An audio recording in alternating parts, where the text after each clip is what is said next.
In America, from the 1970s to the 2000s, some American parents and government agencies sought to regulate and eliminate violent video games, leading to widespread debate. Debates and diplomacy led to the formation of ratings boards like PEGI and ESRB regulating the sale of violent video games to children. The first violent video game to spark major debate was Death Race. Published and developed by Exidy as an arcade game in 1976. Originally selling poorly with only 200 machines sold under its original run, the game wasn't a big hit.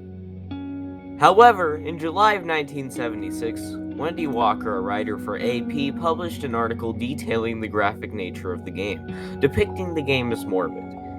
The gameplay features the player in a vehicle, running over enemies which were described by the developers as gremlins.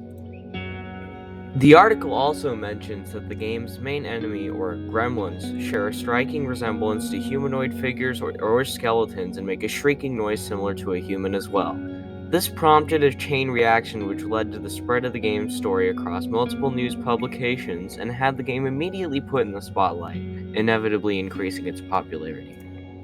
Some news articles falsified the details of the game, stating that it was teaching children to commit vehicular manslaughter or encouraging children to run over pedestrians.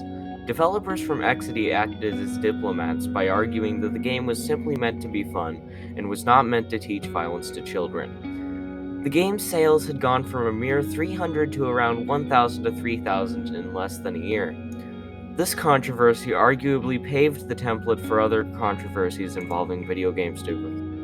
In 1993, the video game industry continued to become more violent, with consoles like the Sega CD releasing, which included a game most infamously recognized from being barred from Nintendo consoles at the time by Howard Lincoln. The game was known as Night Trap. Lincoln stated that Night Trap would never appear on a Nintendo system due to it not passing the current guidelines for games on the platform, and claimed that it promoted violence against women. The game that caused the largest debate in video games, however, was Mortal Kombat. In 1993, Bill Andreessen, a former chief of staff to Joe Lieberman, was asked by his son to purchase the game. However, when he purchased the game, he showed it to Joe Lieberman, who was appalled. This caused a series of Senate hearings, which eventually led to the creation of the ESRB, or the Entertainment Software Ratings Board. On December 1st, 1993, Joe Lieberman decided to take action. He believed that video games had a corruptive influence on young minds and he needed to prove it. He played videotapes showcasing the violence and gore of games like Mortal Kombat and Night Trap to the Washington Press Corps. 1 week later, he insisted that the video game industry must self-regulate itself or risk being state-ruled. A bill introduced by Senator Lieberman in 1994 stated that effective on and after the date occurring 1 year after the date of the enactment of this act, the Commission may promulgate regulations requiring manufacturers and sellers of video games to provide adequate information relating to violence or sexually explicit content of such video games to purchasers and users. The bill, which was never put into law after not receiving a vote, would require retailers to provide information on the mature contents of video games to purchasers. During the hearings, large amount of debate occurred with Representatives Howard Lincoln of Nintendo and Bill White of Sega acting as diplomats to try to come to an agreement. At the end of the hearings, the ESRB was established. The ESRB provides information on the contents of video games released to the public, allowing for buyers to know what's in the video games they purchase. The ESRB arguably paved the way for many rating systems across the world to be established, the most popular of these being PEGI, or the Pan-European Game Information Ratings Board. In 2001, a new era of video gaming was introduced.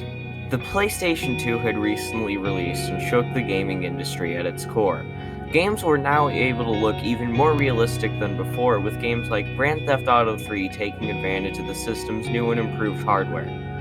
Rockstar Games was no stranger to controversy surrounding their video games at this time, as their first installment in the Grand Theft Auto franchise, or Grand Theft Auto, was largely advertised by paying writers to spark controversy about the game in order to get people talking about it.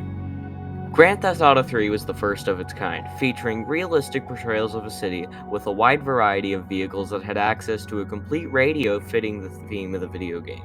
As expected, the game had violent content with features like running over pedestrians, firing weapons at pedestrians or police officers, hijacking vehicles, causing explosions in public, and encouraging people to increase their wanted level by sending in more police officers as you level it up. As expected, the game sparked many controversies, with one resulting from the death of a man by random shooting in the Great Smoky Mountains. There were two teenagers responsible for the crime who claimed they decided to shoot at random vehicles after playing Grand Theft Auto 3.